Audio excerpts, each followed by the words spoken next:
here's the thing. We're actually finding now, and the studies have shown that maybe the glasses or the contact lenses themselves are worsening it a little bit faster than if they were not in glasses. Well, not wearing glasses and not wearing contacts, if a kid is especially nearsighted and is struggling in school, that's not much of an option. That's not really something we would recommend for most kids to do. So that's why we never made that recommendation to parents. We didn't say, oh, don't wear the glasses. Now, if it's a mild prescription, I 100% say, listen, it's a minus 0.5. I don't think your child is really going to notice the difference that much in wearing these glasses. So, it's actually better just to not wear the glasses. Or I will also tell kids, if it's a pretty low prescription and they don't need it for this homework distance, to take the glasses off, to take the nearsighted glasses off. That only applies for nearsighted or myopic glasses.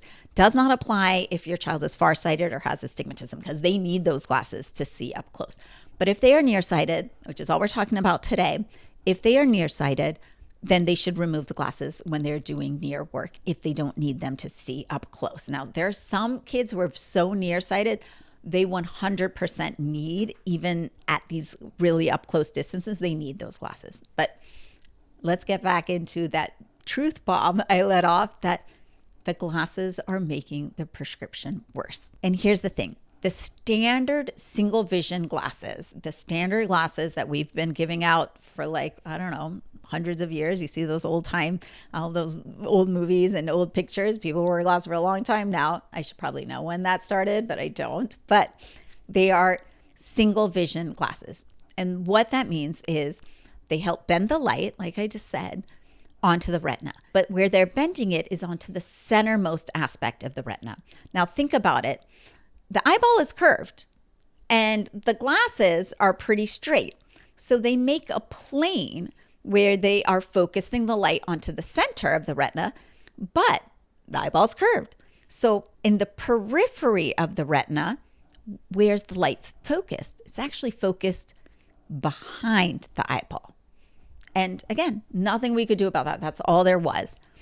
But that process, the fact that peripherally the light is being focused behind, is creating these areas of hyperopic defocus peripherally. And what they found now when they actually look at these eyeballs under functional MRI is that's creating this driving force for the eyeball to elongate. So in fact, a traditional pair of glasses might worsen nearsightedness because the eyeball is then stretching peripherally during the course of, not like immediately, but over the course of the year or 2 years, to kind of catch up to where those light rays are peripherally. And then it continues to do that. So this is part of also why you feel like the glasses prescription just gets worse and worse every year. It is A, getting worse because your child's eyeball is getting longer, but B, there may be something about the glasses, and this is a theory that's been put forth, the peripheral hyperopic defocus theory, that's making the eye elongate axially, which means lengthwise, further to catch up with it. So what could we do? Even when we knew that this was the case, or once we figured it out, well, there wasn't anything to do, but now there actually is. So if you're in the United States like I am, unfortunately, none of these options are available for you, but I'll get to when we think that these might come out. These special type of glasses might come to market here in the US. But there are actually 3 different brands of glasses which are now looking at that area of hyperopic defocus, the light being focused behind the retina peripherally, and trying to minimize that.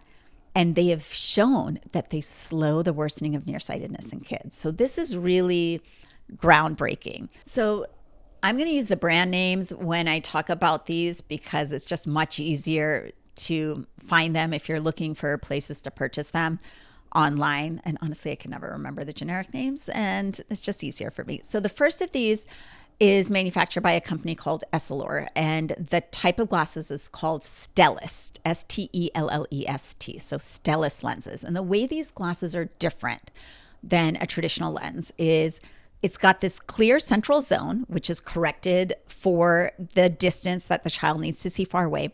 And then it has these rings around them, and these little lenslets offset that hyperopic defocus. So they focus the light in a curved way so that peripherally the light is actually focusing on the retina instead of behind the retina, like your traditional glasses. So this was the first one to come to market. There was a published study back in 2020. They're manufactured in China, and the study was done in China. And the study was based on a randomized controlled clinical trial that was done in 2018, and they finally published everything in 2020.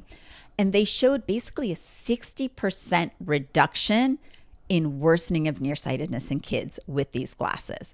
Now, you might think that with all these little rings that the vision's going to be blurry or it's going to be weird because it's alternating. It's got areas that are a little bit more plus to put the light onto the retina everywhere on the retina.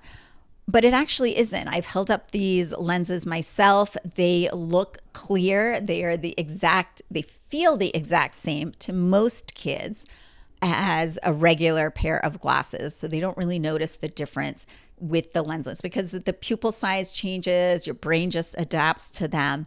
And these have been shown to be a benefit. So these just think of them as like rings. They've got rings of different powers around the central zone. So that's the Essilor Stellest.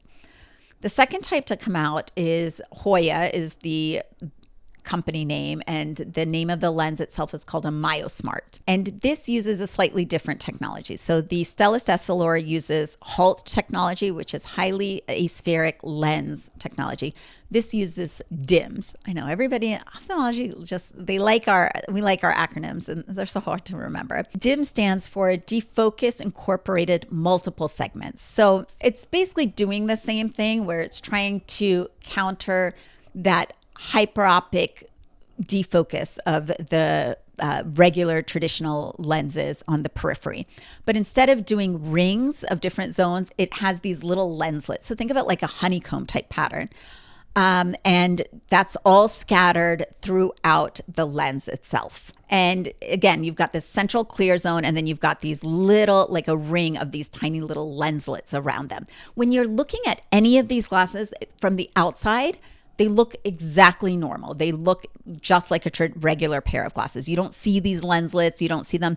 The only way you see them is if you use a flashlight and put the lens down, you can see the rings, or you can see the little lenslets then if you put it down and put a piece of paper right underneath it. But otherwise, if you're just looking at a child with these pair of glasses, they look the exact same as any other pair of glasses. They're not like bifocals. They don't have a line in them. There's nothing that would make them seem odd compared to a regular pair of glasses. And so in clinical trials, they found that it decreased nearsightedness progression by about 50 to 60% over 2 years. For more tips on eye health, parenting, and staying focused in a busy world, follow me on Instagram at Dr. Rupa Wong, or head to drrupawong.com. Until next time, keep your vision clear, your priorities focused, and your family thriving.